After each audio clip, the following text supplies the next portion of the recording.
So I thought I'd beat a ton of people to the punch with this video because no one's quite ready for the WWDC what to expect videos yet, though those will come later. So I guess what I'm trying to tell you is you should expect a what to expect video later on, but as of now, it's a little bit too early to do one of those. So we're gonna do a predictions video where I'm just gonna predict everything that's going to be announced at this event. I'll likely be wrong in several areas. No denying that, not trying to say I'm a wizard or a genie who's gonna predict everything exactly right, but regardless, I'm gonna give it my best shot. So without further ado, here's what I predict will be announced at Worldwide Developers Conference 2019.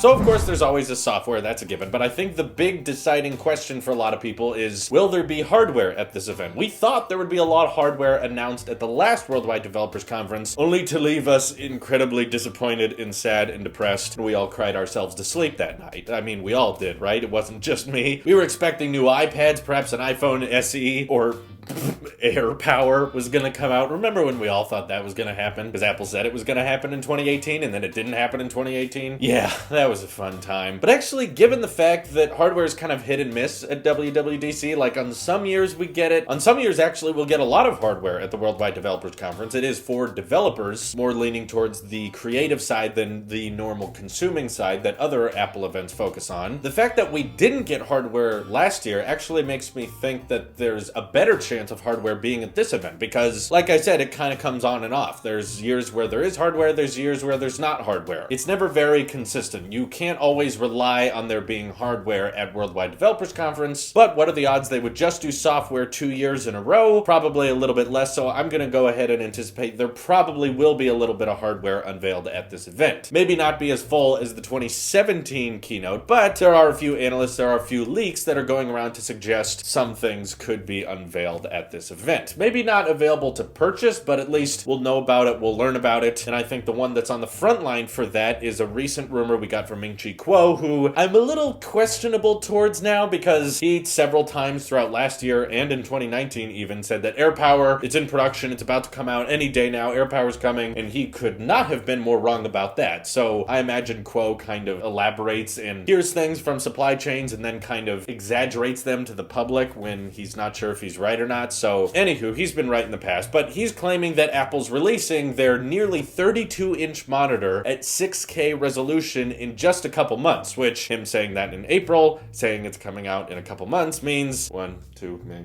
June. And that's essentially where Worldwide Developer Conference is happening. So he also went into detail to say that it's using mini LED technology, which is supposed to make the display even better than current generation 5K monitors like you have on the iMac Pros or the regular iMacs, because you can get better viewing angles and overall just have a better viewing experience with that 6K display. And for me, I'm most interested in this because from what it sounds like, it's the largest display Apple's ever made. And I'm not talking about those big wall TVs in the Apple Store, okay? I don't even think they make those, but that doesn't count. That's not what I'm referring to. I'm talking about consumer grade products Apple's ever made. A 32-inch monitor made by Apple. That's like nearing TV territory, which does make me wonder, okay, is it 32 inches, 16 by 9, or are they saying it's 32 inches diagonally and it's just a 2x1 monitor, which means that, yeah, you get a lot of pixels and it's a very large screen, but it's not as massive as a lot of us may be envisioning. Because I know Apple likes things to be sleek and portable and designed very, very well, I have to imagine that if they're releasing this 32-inch 6K monitor at Worldwide Developers Conference, it's gotta be a design that's trying to slim down on those bezels, which Apple has given that low bezel treatment to the iPad Pros now, the iPhones, of course, the Apple Watch. It's about time they start bringing that slimmer bezel design to the iMac line or just to the standalone monitor line in general, because as of right now, it's quite dated. The designs haven't been changed in a long, long time, even though they're refreshing the internals like they did on the 2019 iMac. So I'm kind of thinking, you know what, maybe a standalone monitor would be a great way to showcase, like, here's our vision, you know, it's kind of hard to reach right now, but here's what we want monitors to look like, starting off with the standalone display. So we've got some rumors for that, meaning that there's a pretty good chance we could see it unveiled. Maybe not available to purchase at this event, but they'll launch it with its new mini LED display technology, and I'm sure Apple will do that stupid comparison where they're like, okay, so other monitors in the industry that are 6K are typically, you know, $8,000, and ours is $3,000, so that makes it affordable, right? And everyone's like, ugh, no, Apple, that's not how this works. But still, what better a product to unveil alongside that standalone monitor than the final redesigned modular Mac Mac Pro that we've heard so much about. I'm happy to say that the standalone monitor in the Modular Mac Pro are not rumors. They're not leaks exactly. They're just what Phil has promised us 2 years ago. He just came forward in the press and said, we're working on this, we're working on this. And those were not fake, because back when he originally announced that they were working on a redesigned iMac, Modular Mac Pro, and a standalone monitor, that was before the iMac Pro came out. So we know this quote, we know this article is legit, because later that year, that's when the iMac Pro was unveiled, and 6 months went by, and then you could purchase it. And now, that's what I'm editing this video on. Now, they did confirm that the Modular Mac Pro and the standalone monitor could come in 2018, but would be more likely shipping in 2019, which here we are in 2019, which means time's up, Phil. It's about time to start shipping this thing. And if you're planning on shipping this thing in any time of 2019, even if it means December 27th of 2019, like you did with the iMac Pros, I see what you were doing there, Apple. You were like, yeah, we'll ship it before the end of the year. New Year's Eve, 11:59 p.m. Okay, they're available to ship. Yeah, I see what you're doing. I know the thought process there. But regardless, the iMac Pro was unveiled at 2017's Worldwide Developers Conference, which I think this time means Apple will be unveiling the Modular Mac Pro alongside the 6K monitor at this event in just a couple months. There will be a hands-on demo section that Marquez is going to be glued to. In fact, every YouTuber there who's at that event is going to be glued to it like, let me try. I want to play with the modules. But then, sadly, we're all going to have to wait another 6 months before we see all the different tier options and you actually get to purchase this thing and have it shipped so that we can all start using it. But it's kind of an open secret that the refresh for this is imminent, and it's certainly happening. But of course, I could be very wrong about that. If the project has been delayed or they're running into technical issues, they may not unveil it at this event at all. But wouldn't be a WWDC prediction video without mentioning what I think is going to come to the software, which I very rarely talk about on this channel, but today you're going to get it. So, primarily, iOS 13, which personally, I think there's a lot riding on. I think there's a lot of people expecting this to be a giant revamp and kind of hoping that they're going to get a ton of UI changes and a lot of functionality added to their iPad Pros, which, like anything, when the hype is too high, I think the disappointment is inevitable. So I would encourage everyone, like I do every year with operating systems, keep your expectations low. That way, if there's not that big of an announcement, you won't be too disappointed, and hopefully you can be pleasantly surprised. But if iOS 13 goes the way we've heard a few leaks have been suggesting, you should expect a dark mode, which was like by number one the most heavily requested feature of iOS 12. I remember watching that event. No one would shut up about dark mode. And then number two is a leak saying that they're going to redesign the home screen for the iPad, which I'm personally excited to see, because a lot of people kind of look at that as the fundamental flaw with iPad Pros, is that the software is so limiting. The hardware is there, USB-C, A12X chip, it's a very powerful device, but the iOS operating system is so limiting because there's no file management system and it doesn't support external drives the way laptops do. So I don't think it's going to check every single box people are hoping for, but I still think that it sounds like iOS 13 is going to be a pretty big redesign in regards to the home screen, maybe in multitasking, and maybe even in file management for the iPad. There's no way they're going to please everyone, because you guys have these concepts in your heads and you guys watch these channels where they do jailbreaks and make everything you could possibly imagine happen, which they're never going to please you. It's just not possible. But regardless, I'm excited to see what Apple has in store for us. Those are the two main things I think you should expect from iOS 13. Hopefully the volume HUD has been moved. That's kind of just my number one request. Let's not have that giant volume indicator in the center of the screen. If they just do those three things, I'll be happy. Okay, dark mode, home screen redesign for the iPad to make it more functional and maybe take advantage of that bigger screen, and then move the volume HUD. After that, I'm good. You can add a bunch of other stuff. I'm sure you guys have ideas and wish lists in the comments, but I'm not going to get my hopes too high, so that's all I need. In regards to macOS, we kind of just talked about some things you should expect. The breaking apart of iTunes, the podcast app, the music app, which I understand a lot of you guys want to use it for restoring your iPhone. I'm sure they're going to add that functionality to the redesigned music app, which will basically be iTunes, except they're going to rebrand it and rename it, and then take out a lot of the features that kind of make it too bloated right now. So the app on your Mac right now that's named iTunes will be renamed to Music, and then they'll take podcasts, TV shows, and movies out of the app, make it more clean, easier to look at, and then they'll make separate Apple TV apps and a podcast app for your Mac, just to give a bit more individual features for each app, and they'll probably borrow a lot of design elements that you've seen on iOS already. What else they'll add to macOS?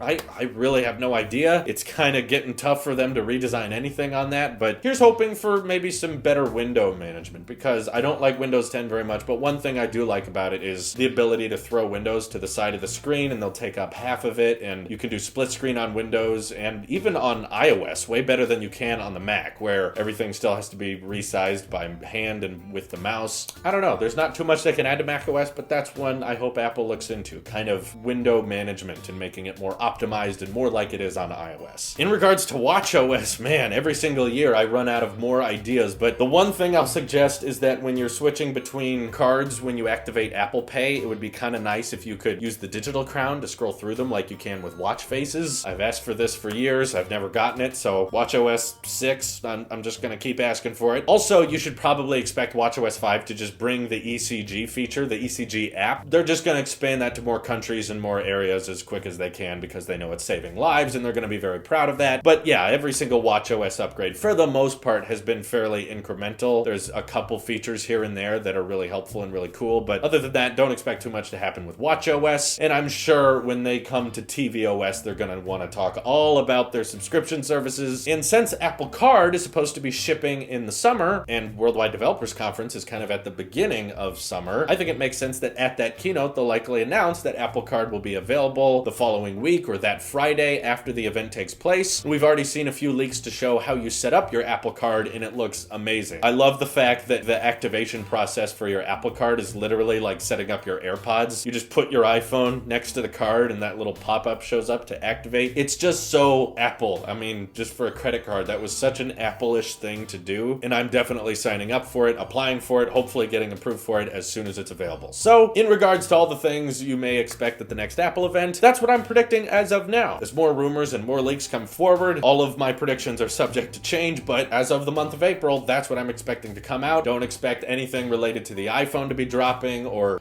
related to AirPods or any new hardware in regards to the wearable division. Although maybe a little Easter egg I'll sprinkle on top of this video is Apple Pro Pods. Over-ear headphones that are premium. They ship with the H1 chip. They got great battery life, and I'm sure they don't support Android because screw that. They're going to be very similar to the HomePod in that way, but no, AirPods support Android. I'm sure the headphones would too, but I'm just trying to get the point across that when Apple releases over-ear headphones, they'll be controversial because they'll sound good, but everyone will hate that there's no headphone jack or that you have to connect to them some weird way and they don't have the features that other over-ear headphones have. So I'm sure people will be upset, but I don't care. I'm interested and I'd like to try them if they do exist. Anyways, let me know what you're most looking forward to at this event or something you definitely expect to see that I didn't talk about today. All that good stuff, let me know what you're thinking down in the comments below. This is your Apple Sheep here, and I will see you in the next one.